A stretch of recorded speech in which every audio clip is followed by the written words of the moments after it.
So the final whistle's gone at Ewood Park. Rovers losing horrifically 3-1 to Sunderland. Tony Mowbray as well. Golly, what do we say about that?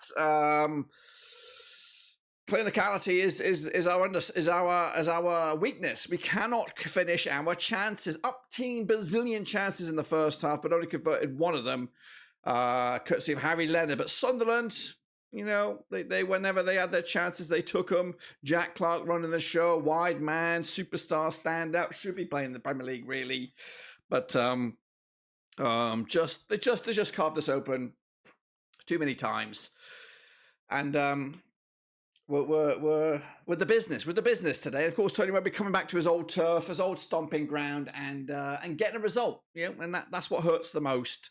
If the game was at stadium, I would take it. I would take it a bit more better than this, but it is a sucker punch blow considering it is at Ewood Park. Did we deserve to lose? I don't think so. I think the penalty shout, it was fair. It was a fair penalty. I'm going to give you that. But I think we also, I can't really justify that we should have scored. We hit the woodwork. We had many chances. We just didn't have that end product to convert them from opportunities to goals. So we have to take it on our chin. Sucks ass, and of course the resume for Rovers does not look good. With Ipswich Town away on the weekend, I think Leicester's not too far away. We do have a cup distraction as well next week, so it's concerning. It's concerning, and also Televovic, whatever you want to call it, just getting a small cameo and not really seeing if he's got the qualities to succeed at this level. Because so far, it's a minute's few for the lad. Of course, I feel he might get a start in the Cardiff game, but right here, right now, we've got to lick our wounds and go again. Should we be lucky and get something on the weekend against the tricky Ipswich Town, who have proven to be a stubborn opposition in this season, then maybe we can forget about this result, put this one to bed. But right here, right now, this is going to sting, and it's going to sting a long time, because Mowbray knows the place. He knows the back of the hands. He knows he's got his ass groove still in JDT's office chair. It's got Mowbray's ass groove in there. He knows this place. He knows it like the back of his hand. And of course, he's coming away with it. And he's going to be there all smiling tomorrow with his chocolate hobnobs and his digestives, dunking him in his tea, smirking because he's got one over his old stomping ground. Today, though, I'm trying to get some goodness out of this team. I thought Pears had a good couple of saves, but I think maybe, just maybe, it was mentioned in the watch along with Pete that it might be time for somebody else to take over the reins for a game. Of course, our games still come thick and fast. We do have Ipswich first, Cardiff, of course, midweek next week, and then I think it's Leicester. So games are thick and fast, and maybe it's time for Walstadt to come in. Of course, clean sheet so far on his debut, pretty much a meaningless debut in that 8-0 drubbing of Harrogate.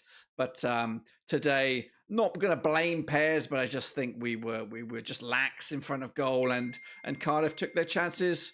But we may or may not have a vlog on this game. Of course, Denver was there. See if he pressed record and we may get more further insight and reaction to this game with a review, and of course maybe some fan reaction as well. But me, right here, right now, I'm trying to take the positives out of it. We've got no Gallagher. We got no Gallagher, who did start the season brightly for Rovers, but he's going to be out for another 8 weeks, so that's concerning because we don't know where our goals are going to come from. On the flip side, Harry Leonard did find the back of the net with a good striker's goal, and maybe, just maybe, that will be a catalyst for him to kick on and become a regular goal scorer for Rovers. If he can get 5-10 goals this season, then it'll be an absolutely fantastic return. But for Sunderland, they're the real deal. Of course, they've got young squad, young players, hungry players, and also a nice mixture of experience in there with Pritchard pulling the strings, Dak to come back as well, and some young strikers as well. So don't get me wrong, I'm excited for Mowbray, and well done to you, but unfortunately, you could have waited until another day to get the victory, because I'm still not over it. So good luck for the rest of the season, Sunderland, but hopefully we'll get our revenge when we come back to the stadium, like whenever that may be. But sucks ass on this one. We'll take a deep dive in this with a review later, but my raw take on this one is it's a bitter one to lose. I had confidence at the start of the game. I thought we could win this one, and the signs were there that we could threaten to win this game. I feel the scoreline does flatter Sunderland in the end, penalty with one of them. Scrappy goal was another one. And of course, at that point, when we're chasing the game, you're going to find more holes in the back to wrap it up. So, yep, 3-1 does flatter Sunderland, and it's another big fat L on the column for Rovers at Ewood Park, which sucks. We need to make the home form massive if we are going to be contenders once again. But this one is a major step backwards, but hopefully a big step forwards is not too far away. Anyway, that's my initial short take on this one. We'll go again, of course, the weekend. Of course, the build up to that game starts right here, right now. So let's put this one to bed, forget about it. Maybe change a few players, of course, for the next one. I would say Dolan, he had a cameo, but I wasn't too impressed with his cameo. So I think he's maybe... his stock has gone down a little bit in my eyes. Moran had a little lively affair. I thought he was pretty decent. Hedges, of course, creative and always a threat.